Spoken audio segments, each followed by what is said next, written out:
En esa última alabanza recordamos unas palabras del apóstol Pedro, precisamente una de sus epístolas a la iglesia, donde le está diciendo, le está hablando acerca de cómo ahora la iglesia es el pueblo de Dios, es una nación santa, es un pueblo adquirido por Dios con un propósito, para anunciar las virtudes de aquel que nos llamó de las tinieblas, que era nuestra naturaleza, a su luz admirable. Así que esa es nuestra tarea, mi hermano. No solamente en esta época de Semana Santa, aproveche todos los días de su vida para anunciar del pueblo de Dios, anunciar las virtudes, las grandezas de aquel que lo ha salvado. Así que en esta mañana nosotros queremos reflexionar una vez más en ese glorioso sacrificio. Queremos reflexionar una vez más en lo que pasó en la cruz, mi hermano, porque lo que pasó en la cruz hace 2000 años atrás todavía tiene repercusiones. Así que todavía, gracias hermano, todavía nosotros nunca terminaremos de sondear, de explorar lo que pasó en la cruz. Siempre nos sorprenderemos. De hecho, usted nos recuerda que Pablo habla de las inescrutables riquezas que hay en Cristo. Ese término implica la idea de que nunca llegará el momento donde usted diga, ¿sabes qué? Ya yo conozco todo lo que pasó en la cruz. Ya yo no tengo que escuchar una vez más la historia de la cruz. Hermano, porque siempre estaremos asombrándonos de que allí estaba muriendo el justo por los injustos, de que allí se estaba entregando nuestro Salvador como un acto de amor. Así que en esta hora, qué bueno que podamos nosotros seguir considerando las grandezas de nuestro Dios a través de la palabra.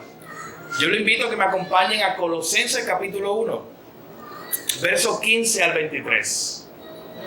Colosenses capítulo 1, versículos 15 al 23. Y aquel que pueda me acompañe de pie para dar lectura al texto.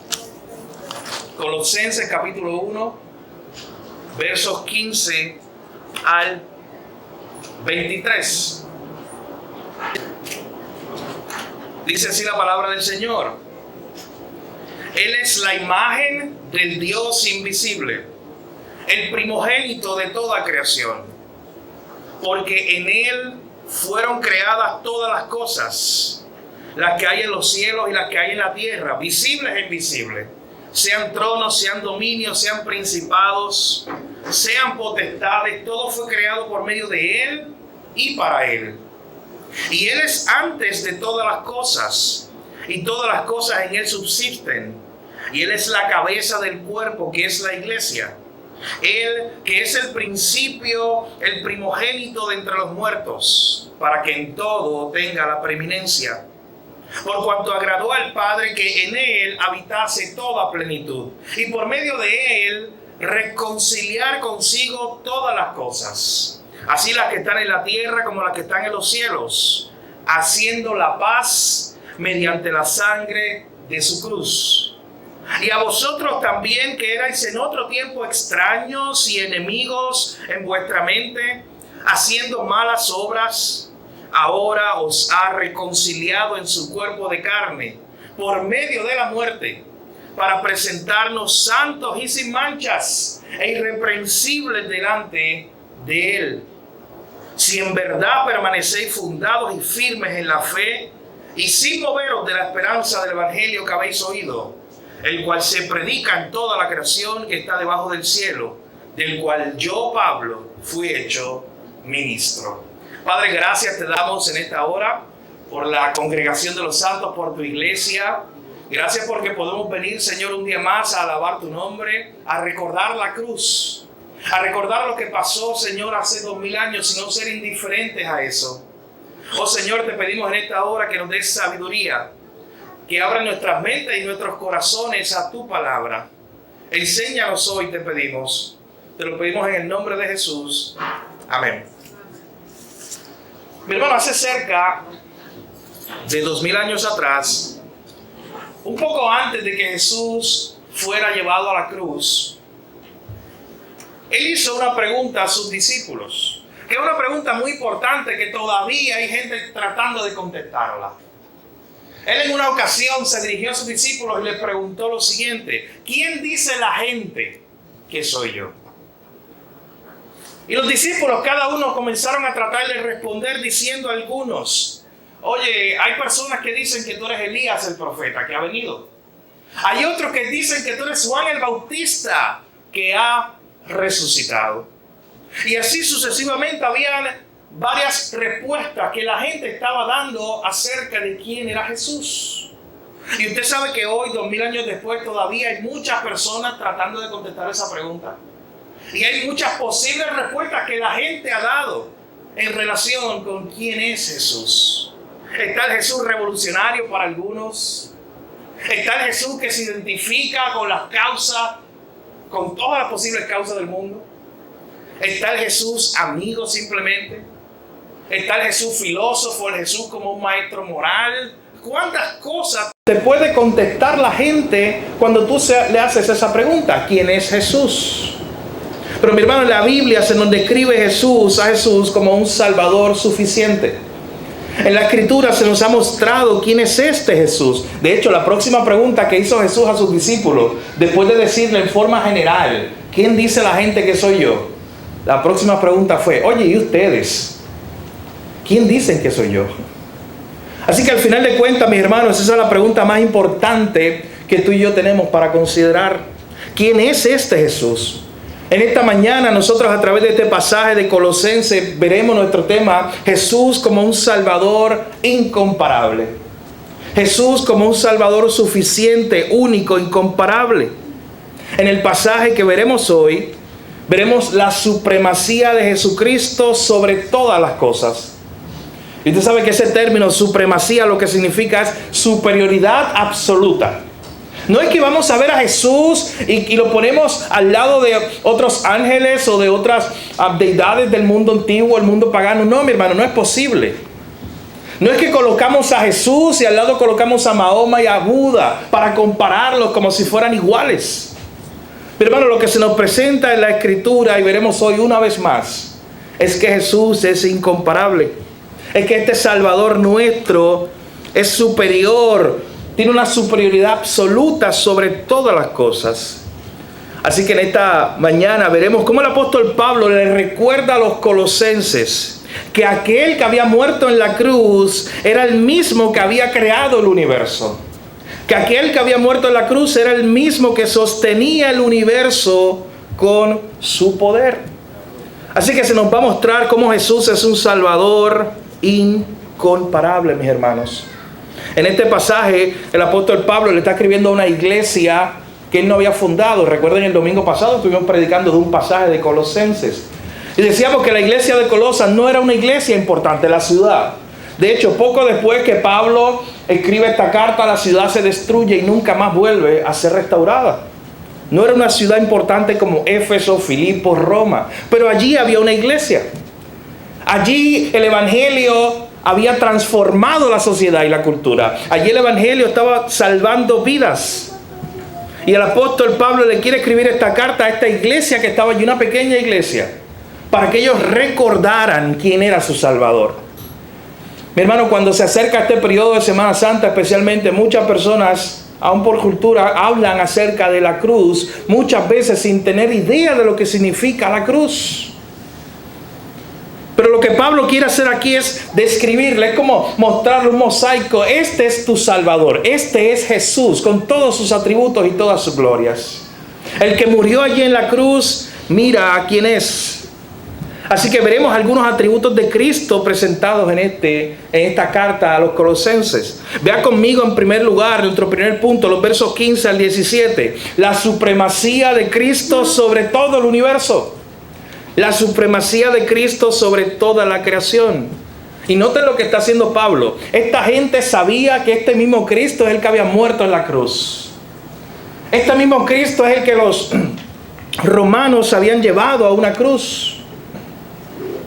Y de momento Pablo está diciendo: oye, pero quiero hablarte de Él y quiero que tú sepas que Él es el Rey del universo. Allí le habían puesto una corona incluso de espinas y se habían burlado de Jesús. Y le habían, en una forma burlona, se habían arrodillado delante de Él diciéndole: oye, si tú eres rey, que vengan y te salven tus súbditos. Y con esa corona de espinas estaban burlándose una y otra vez de Jesús. Pero sin embargo, lo que va a hacer el apóstol Pablo ahora, mis hermanos, es presentarnos cómo Jesús verdaderamente era un rey. Miren cómo comienza hablando de sus atributos, versículo 15. Está hablando de Cristo y él dice, Él es la imagen del Dios invisible.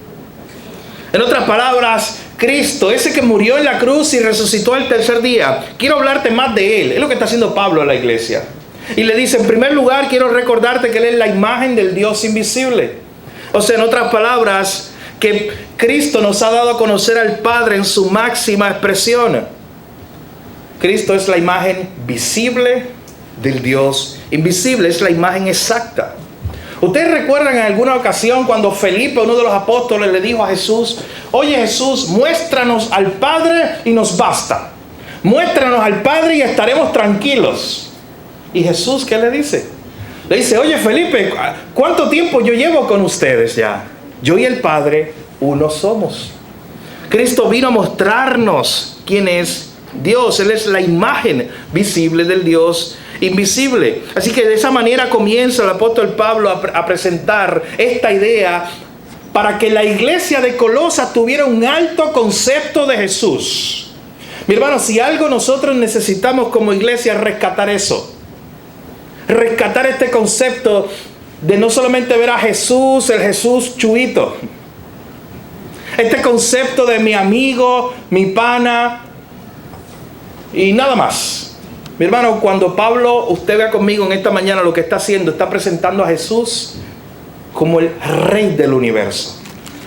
Como la imagen visible del Dios invisible. Luego ahí mismo en el verso 15 dice el primogénito de toda la creación.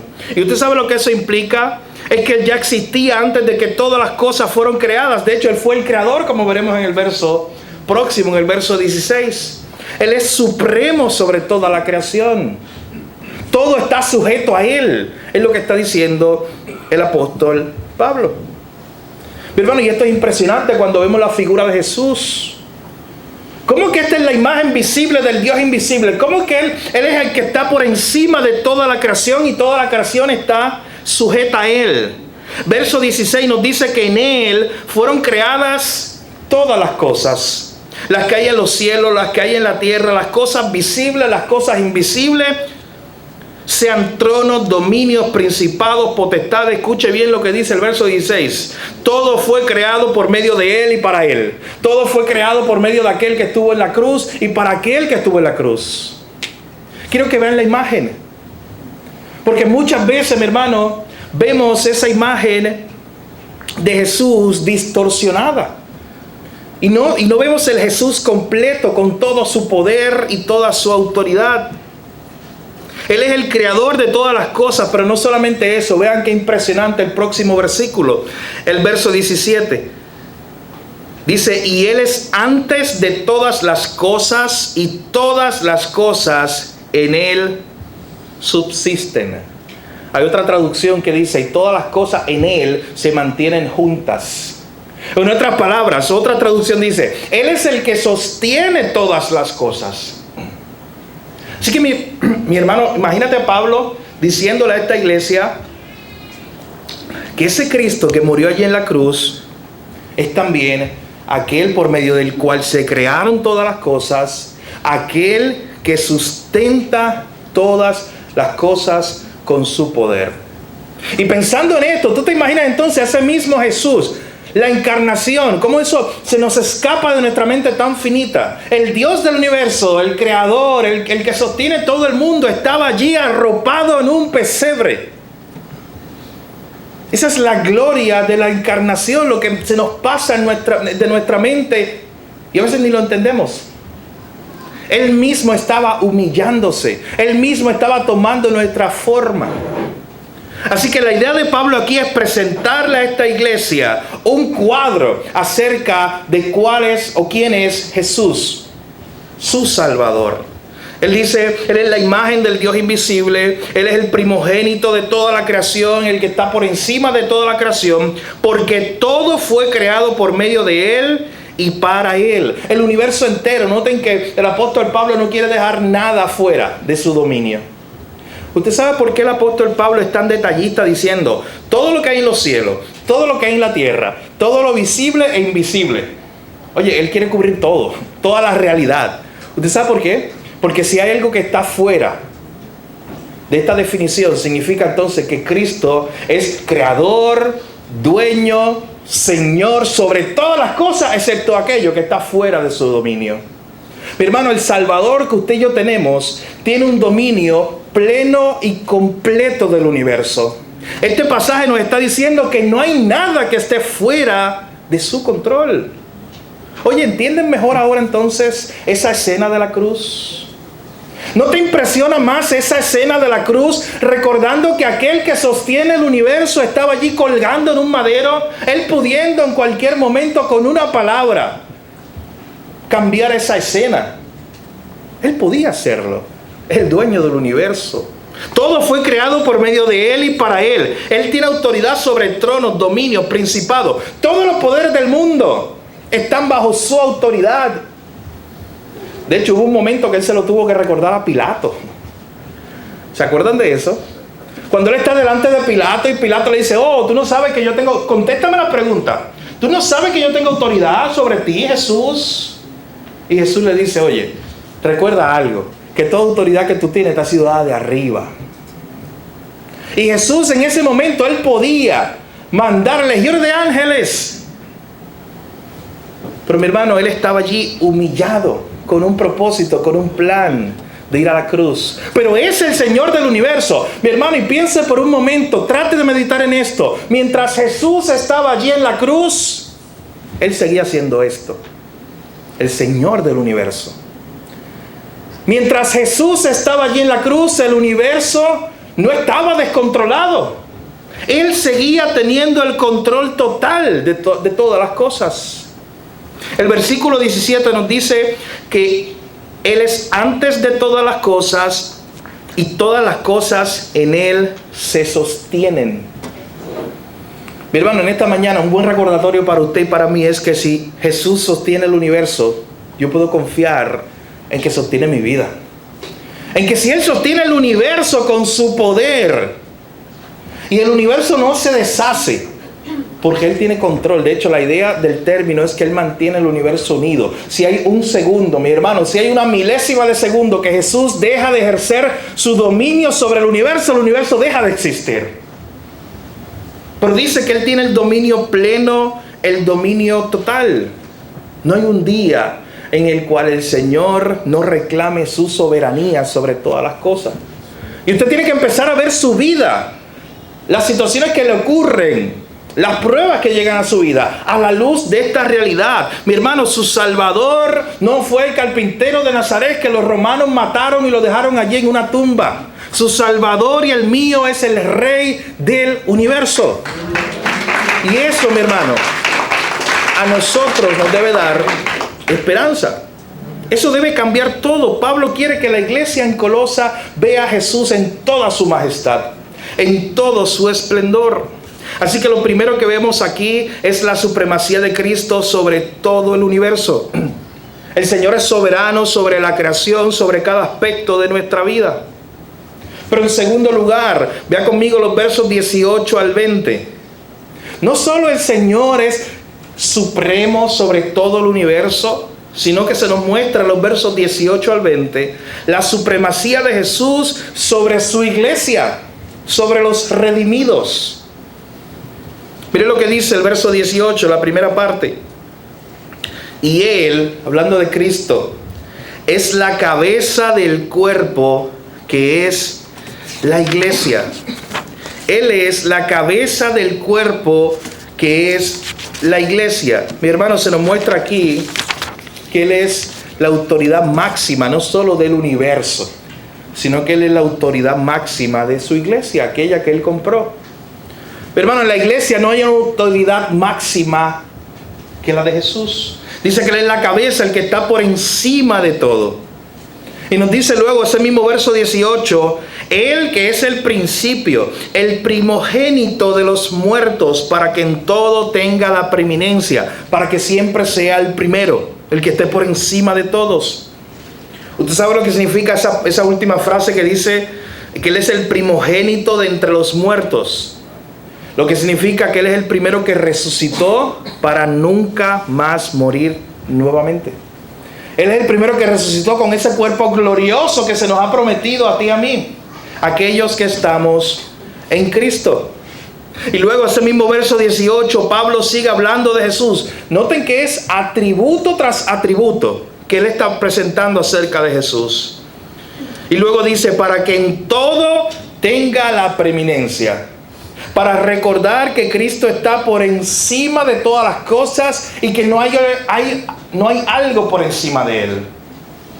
Mi hermano, si hubiera algo por encima de Cristo, significa que Él está sometido y no es Señor de todo. Hace un tiempo atrás leí un libro, una frase que me llamó mucho la atención. Decía, ¿Cristo es Señor de todo o es Señor de nada? ¿Usted sabe lo que implica eso? Que su señorío lo domina todo, o en realidad Él no es el Señor en absoluto. Él tiene un dominio pleno, es lo que el apóstol Pablo nos está presentando aquí. Mi hermano, pregúntate en este momento, a mitad de sermón, por unos segundos, ¿es así que tú ves a Jesús? Pablo simplemente está describiendo a su Salvador, y noten con la majestad que lo muestra. La imagen visible del Dios invisible. En Él fueron creadas todas las cosas, las visibles, las invisibles. Todo fue creado por medio de Él y para Él. Todas las cosas en Él están sustentadas. Él sostiene el universo en su mano. Él es la cabeza de la iglesia. Él es el primogénito de entre los muertos, para que siempre Él sea el primero. ¿Es así como vemos a Jesús hoy? ¿O vemos a Jesús como el genio de la lámpara de Aladín, que es mi amigo que llamo en tiempo de necesidad? ¿O vemos a Jesús, como decía en forma de broma ahorita, como Chubito el de Mayagüez, mi amigo y nada más? No tiene mayor implicación. Ese es Jesús, un amigo, un maestro, pero no es nada más. Hermano, ¿cómo ves a Jesús hoy? ¿Cómo te estás relacionando con Jesús? Porque si tú ves a Jesús simplemente como un amigo, como ven los amigos aquí en la tierra, hermano, te vas a acercar a Él de esa forma. Pero si tú ves a Jesús como lo está presentando el apóstol Pablo aquí, aquel que sostiene el universo, tú te vas a presentar con confianza porque Él mismo te ha dado acceso. En ese sentido tú te acercas con gracia, pero tú te acercas también con respeto. Tú te acercas reconociendo su autoridad. Tú te acercas reconociendo que en esta relación con Jesús tú estás siempre debajo y Él siempre está encima. Mi hermano, nosotros estamos en una crisis de autoridad en nuestra sociedad, donde no queremos la autoridad del gobierno, no queremos la autoridad de la policía, no queremos la autoridad de nuestros padres, no queremos ninguna autoridad. Queremos anarquía. Queremos vivir sin que nadie esté por encima de nosotros. Queremos que las personas estén o debajo de nosotros o por lo menos al lado, pero nadie por encima. Por eso mucha gente choca con este Jesús. Porque este Jesús es el Rey del universo. Y eso implica, mi hermano, que siempre tendrás que mirar para arriba. Que siempre tú estás en una posición debajo, reconociendo que Él es Señor.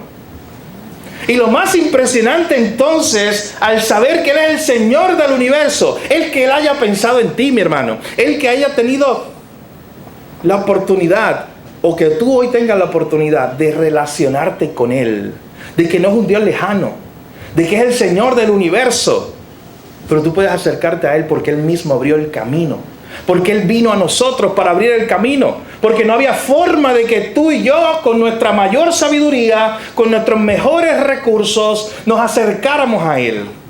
Y gloria a Dios que Él vino y abrió el camino, porque hoy podemos ir a Él. Él se ha acercado. Mi hermano, no me malentienda cuando digo Jesús es mucho más que tu amigo. Él es tu amigo. Tú te puedes relacionar con Él, pero usted entiende el concepto que yo estoy hablando. Esta idea de la gente que tiene muy en poco la figura de Jesús. Simplemente lo ve como una persona que está a su lado nada más, y no lo ve como este Rey del universo. Así que aquí se está presentando a Jesús de esta forma. Pero miren el epítome, miren el momento más alto de este pasaje, verso 19. De momento el apóstol Pablo sigue hablando de Jesús y dice lo siguiente: por cuanto agradó al Padre que en Él, en Cristo, habitase toda plenitud. Mi hermano, la misma carta de Pablo a los Colosenses, más adelante, llega a decir que es en Él, en Cristo, donde habita, lo dice el versículo 9 del capítulo 2. Dice, porque en Cristo habita corporalmente toda la plenitud de la deidad. Eso es lo que está diciendo Pablo en el verso 19. Jesús no es 50% hombre y 50% Dios. Jesús no simplemente era un hombre, un profeta que Dios escogió, lo ungió y le dio un poquito de poder para que él hiciera milagros. Mi hermano, en Él habita corporalmente toda la plenitud de la deidad. Él no era un maestro más, o un profeta, o un guía espiritual, o un gurú, o algo como eso. En Él habita toda plenitud de Dios. En otras palabras, Pablo te está diciendo, carpintero de Nazaret, aquel que murió en la cruz, es Dios hecho hombre. Es 100% Dios. Él no contiene una parte de Dios. Él es Dios encarnado. Y ese es el concepto alto que tenemos que tener de Jesús, mis hermanos. Este es nuestro Jesús, este es nuestro Dios. Y por ahí se quiere una y otra vez bajar ese concepto de Jesús y pensar en Jesús como cualquier otra cosa. Usted sabe que hay personas deístas, ateos, que incluso les cae bien Jesús. Pero no es este Jesús que estamos describiendo en esta mañana. Es un Jesús a su manera. Es un Jesús que se parece demasiado a ellos. Y no es el Jesús bíblico que se presenta aquí entronado como el Dios del universo. Usted sabe que Thomas Jefferson, deísta, él tiene una religión muy complicada. Algunos lo escriben como ateo, pero era más deísta. Él creía que había un concepto de Dios, que había creado el universo, pero Dios no se relacionaba con el hombre. Y por eso él no creía en los milagros. Pero él le caía bien a Jesús. Él leía la Biblia, de hecho. Él sabía que necesitaba la Biblia y la sabiduría de la Biblia para gobernar y ser un buen líder de la nación. Pero Thomas Jefferson, yo lo he compartido con algunos de ustedes antes, en una ocasión tomó un Nuevo Testamento, tomó una navaja o una tijera y empezó a cortar, literalmente, mi hermano. Comenzó a cortar todas las secciones que fueran de milagros. Porque él no creía en eso. Y él terminó una edición que se llama La vida y moral de Jesús. Yo tengo una copia en mi biblioteca, muy interesante. Tú la coges, la abres, comienzas a ver enseñanzas de Jesús. Y de momento llegas al final, y yo leyendo el final, muy interesante, todo porque eran historias de Jesús, las mismas de los evangelios, lo único que no incluía milagros. Y de momento llegas al final y dice, y a Jesús lo crucificaron, y lo llevaron a una tumba y pusieron la piedra. Y la gente se fue, punto. Y ya, y cerrabas el libro. Todo acababa ahí. Jesús simplemente fue un gran maestro. Nos enseñó filosofía, nos enseñó moral, nos enseñó ética, nos enseñó a vivir. Pero hasta ahí. Es como Platón o Sócrates o cualquier otro. Hermanos, es el Jesús que mucha gente quiere tener. Pero no el Jesús que es el soberano del universo y reclama tu vida completamente para Él. El Jesús ante el cual te tienes que rendir plenamente, diciéndole, tú eres el Señor. Yo soy solamente un siervo. Mi hermano, Jesús no es como cualquier otro profeta. Tim Keller, pastor norteamericano, dijo lo siguiente en alguna ocasión: los fundadores de todas las religiones principales dijeron, yo soy un profeta que te mostrará el camino a Dios. Pero Jesús dijo, yo soy Dios y he venido a buscarte. Mi hermano, muy diferente. Todas las religiones del mundo, tú tienes un profeta, un maestro espiritual que te dice, yo soy un maestro que te va a enseñar el camino a Dios. Ven y sígueme, yo te enseño. Jesús es el único, la única religión, la cristiana. Jesús es el único que Él dicho, yo soy Dios y he venido a buscarte. Se encarnó, vivió una vida perfecta. Luego fue a la cruz a morir por nuestros pecados, el justo por los injustos, para justificarnos, para que no se tomara en cuenta nuestros pecados, porque Él estaba muriendo, Él estaba pagando por ellos. De hecho, es lo que viene ahora el apóstol Pablo a mencionar. Miren ese verso 20, nos muestra a Jesús como el reconciliador de todas las cosas. Dice, y por medio de Jesús, Lo que estaba haciendo Dios era reconciliar consigo todas las cosas, así las que están en la tierra como las que están en los cielos, haciendo la paz mediante la sangre de su cruz. Mi hermano, todo lo que fue quebrantado en el Edén fue restaurado en la cruz. Todo lo que fue quebrado por el primer Adán fue restaurado en Cristo, el segundo Adán. Aquí se nos está diciendo que Él estaba reconciliando todas las cosas. Así las que están en la tierra, las que están en los cielos. Y mire lo que Él estaba haciendo. Él estaba haciendo la paz mediante la sangre de su cruz. Hermano, nosotros por naturaleza somos pecadores y estamos en enemistad con Dios. Por naturaleza. Somos rebeldes a Dios. Pero noten que la paz no la firmamos nosotros. Cuando tú tienes dos ejércitos que están a punto de tener un armisticio o un tratado de paz, se supone que uno se rinda ante otro. Se supone que pase algo para que alguno de los dos pueblos tengan paz. Pero bueno, por eso es que todavía Corea del Norte tiene guerra con Corea del Sur, porque ninguno ha hecho un tratado de paz. Y el Estado es un estado de guerra, aún hoy, en este mismo momento. Nadie puede pasar la frontera sin autorización. Si un soldado del Corea del Sur se acerca, solo a la frontera le disparan, sin mediar palabras. Un estado de guerra, no hay paz. Lo que ha hecho Dios por medio de Cristo es hacer la paz. Pero noten qué interesante, no fuimos nosotros con el papel diciendo, este es el tratado de paz, fírmalo. No fue Adán. Mi hermano, Adán se estaba escondiendo luego de haber pecado. Adán le había dado la espalda a Dios. Adán se había rebelado contra Dios allá en el Edén y se escondió. Lo que se nos muestra aquí es que fue Dios mismo el que ha hecho la paz. Y la ha hecho de una sola forma, noten ahí, mediante la sangre de su cruz. Mediante la sangre de su cruz. Esa es la locura de la predicación, como decía el apóstol Pablo.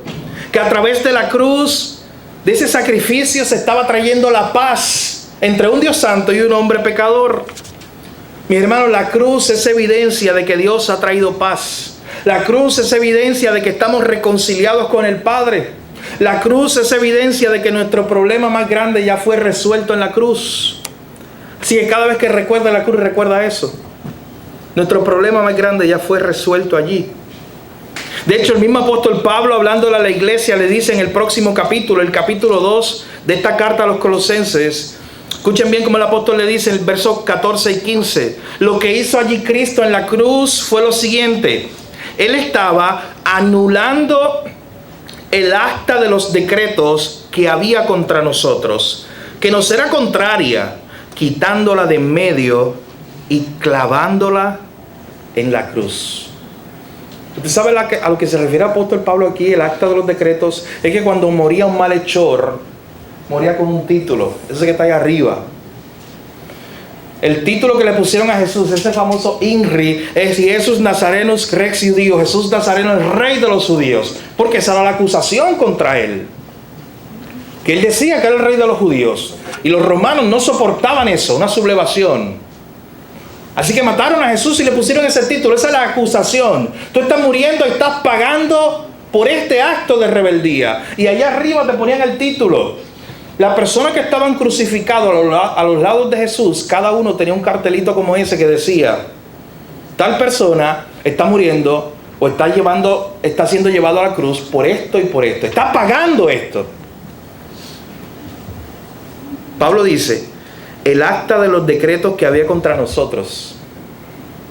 El que decía Gil. ¿Cuál es su pecado? Rebelión contra Dios. Por naturaleza. Se ha rebelado contra Dios. Eso yo creo que engloba y resume todos los pecados. Rebelión contra Dios. Y esa acta, que era la mía, la que se supone que me llevara a mí a pagar el precio, a recibir el castigo. Dice este pasaje, mi hermano, que Jesucristo allí anuló ese acta de los decretos que había contra mí, que nos era contraria. Y miren lo que Jesús hizo, mi hermano. Jesús la quitó de en medio y la clavó en la cruz. En la cruz en la cual Él murió. ¿Usted sabe lo que significa esto? Que mientras Él moría allí, en la cruz, Él estaba muriendo en lugar de aquello que el Padre había escogido, su pueblo. Él estaba muriendo en tu lugar. Ahí estaba tu acta, mi hermano. Él la clavó, Él la sacó del medio. Aquello que impedía que tú te pudieras relacionar con Dios, Dios lo sacó, Él mismo. Y murió allí, y cuando moría allí, Él estaba muriendo en tu lugar. Mi hermano, Jesús no tenía un acta propia. Algo que dijera, Jesús pecador, está muriendo por pecador. No, Él es perfecto, sin mancha, sin pecado. Él estaba muriendo por los pecados de otro. Y Pablo lo personaliza, y usted lo puede personalizar aún más. Pablo dice, anulando el acta de los decretos que nos era contraria, el acta que había contra nosotros. Usted puede pensarlo en esta mañana, cuando usted lea este texto en alguna otra ocasión, deténgase y medite, wow, esa acta era mía. Yo era el que se supone que recibiera el castigo. Y el que se supone que no recibiera castigo, lo recibió por mí para que yo recibiera misericordia. En otras palabras, Él recibió la copa de la ira de Dios para que yo pudiera recibir misericordia. Eso fue lo que ocurrió en la cruz, mi hermano. Y por eso el apóstol Pablo está explorando esta idea, y por eso decía en el verso 20, regresando al capítulo 1, que por medio de Él, allí en la cruz, Dios estaba reconciliando todas las cosas. Cristo es el único mediador. No sigas intentando acercarte a Dios por otro medio, porque no lo hay. Cristo es el único puente, el único medio provisto para reconciliarte con Dios. Por eso tienes que rendirte hoy a Él, a su señorío, reconociendo que solo a través de Él puedes salvar tu vida. Termino con esto. Punto número 3. Miren los versos 21 al 23. ¿Cómo termina este pasaje? A la luz de lo que el apóstol Pablo ha dicho de quién es Jesús, la imagen visible del Dios invisible, aquel que creó todas las cosas, todo fue creado por medio de Él y para Él. Él es antes de todas las cosas, todo existe y se sostiene por Él. Él es la cabeza de la iglesia, el primogénito de entre los muertos. En Él habita toda la plenitud de la deidad, y solo a través de Él somos reconciliados con Dios. Luego de haber dicho todo eso, el apóstol Pablo termina este pasaje como una aplicación, animándonos a permanecer firmes. Es el punto número 3. Miren lo que dice verso 21. Y a vosotros también. Ahora le está hablando a la iglesia. Le está diciendo, esto que pasó allí en la cruz tiene que ver contigo. Ustedes también, que en otro tiempo eran extraños y enemigos en vuestra mente, haciendo malas obras. Él reconcilió todas las cosas, pero no de una forma genérica. Noten lo que le está diciendo Pablo. A ustedes, la iglesia, en otro tiempo ustedes eran enemigos de Dios, eran extraños a Dios. Ahora son sus amigos. Ahora se pueden relacionar con Él, porque Él, mire lo que dice la última parte del verso 21, Él nos ha reconciliado en su cuerpo de carne, por medio de la muerte, para presentarnos santos y sin mancha e irreprensibles delante de Él. El apóstol Pablo quiere que estos hermanos terminen meditando lo siguiente. Oye, ustedes mismos han sido reconciliados a través de Él. Ustedes mismos han sido santificados por medio de Él. Ahora ustedes pueden ser presentados santos y sin mancha delante de Dios. Y en último lugar, en el versículo 23, el apóstol Pablo los invita a permanecer firmes. Dice, si en verdad permanecéis fundados y firmes en la fe y sin moveros de la esperanza del evangelio que habéis oído, el cual se predica en toda la creación que está debajo del cielo, del cual yo, Pablo, fui hecho ministro. Usted sabe que el apóstol Pablo vivía sorprendido de que él hubiera sido escogido para ser un ministro. De que él hubiera sido escogido para ser un portador de estas gloriosas noticias. De este evangelio que el apóstol Pablo decía se está predicando bajo toda la creación. Él está invitando a esta iglesia a mantenerse firme en esa gloriosa verdad del evangelio. Él está invitando a esta iglesia y nos está invitando a nosotros hoy también, mi hermano, a permanecer firmes en esa verdad del evangelio, a meditar una y otra vez en lo que pasó en la cruz. a meditar una y otra vez en quién es Jesús. Mi hermano, Jesús es mucho más grande de lo que usted incluso imagina. La autoridad de Jesús y el señorío de Jesús es mucho más grande incluso del que tú y yo normalmente le reconocemos a Él. Reflexionemos en esta mañana en el incomparable Salvador que se nos ha provisto por gracia. Reflexionemos en esta mañana, mis hermanos, y meditemos en la supremacía de Cristo sobre todo el universo, sobre cada aspecto de nuestra vida, sobre la obra de salvación, sobre la iglesia, de cabeza de la iglesia. Digamos hoy junto al famoso escritor del siglo XVIII, Charles Wesley, cuando dijo lo siguiente: Cristo, encuentro todo en ti y no necesito nada más. Le hemos dicho así a Jesús: Cristo, tú eres un Salvador suficiente, tú eres un Salvador completo, yo encuentro todo en ti y no necesito otra cosa. La búsqueda terminó cuando chocamos con la cruz, porque no necesitamos otra cosa para encontrar esperanza, para ser feliz, para encontrar gozo. Mi hermano, la búsqueda terminó. ¿Y sabes qué? Lo más impresionante de todo es que mientras tú huías y mientras tú incluso te esforzabas en tus propios esfuerzos, nunca ibas a llegar. Todo comenzó al revés. Como decía Tim Keller, Él mismo ha venido a buscarte. Él mismo te ha llamado. Él mismo te ha mostrado esa obra gloriosa de salvación. Mi hermano, termino con la forma en la que comencé, con la pregunta de Jesús. Jesús en una ocasión preguntó: ¿quién dice la gente que soy yo? Pero también preguntó: ¿y ustedes qué dicen? ¿Quién soy yo? ¿Quién es Jesús para ti hoy? ¿El maestro, el filósofo, el carpintero de Nazaret, mi amigo, pero en el sentido mundano?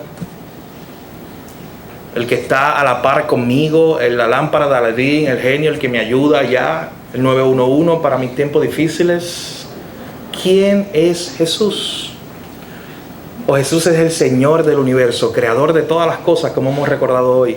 El que está por encima de todo, sustenta todo, todo está bajo su dominio, su autoridad. Y yo, por gracia, por la obra de la cruz, hoy puedo relacionarme con Él y no solamente llamarle mi Señor, poder llamarle mi Salvador. ¿Es ese Jesús hoy para ti? Es nuestra invitación que si no es así, vengas hoy a Él. Que te rindas ante Él, reconociendo que Él es Señor, que Él está por encima de todo. Reconociendo que aún tus mayores esfuerzos, educación, dinero, no te salvarán. Reconociendo que solamente puedes ser salvo, reconciliado con Dios, a través de lo que Él hizo en la cruz allí, hace 2000 años atrás. Pero hermano, considera quién es Jesús para ti. ¿Es el Señor y Salvador de tu vida? Y si es así, ¿se está traduciendo eso en el día a día? ¿Estás dejando que sea el Señor verdaderamente en tu vida? ¿O estás queriendo tú dominar tu vida? ¿Estás tomando decisiones sin recordar que ahora tú le perteneces a Él, al Señor? Y que ahora estás rendido ante Él. Hermano, que no veamos la cruz de forma indiferente. No solamente un Viernes Santo, sino todos los días. Pero que no la veamos como algo más que pasó hace 2000 años. Que entendamos lo que pasó allí, el justo por los injustos muriendo para llevarnos a Dios, para darnos esperanza. ¿Sabe por qué? Porque no había otra forma de darnos esperanza y de reconciliarnos con Dios. Padre, gracias te damos en esta mañana. Gracias, Señor, por tu palabra. Gracias por recordarnos las hermosas verdades de tu evangelio.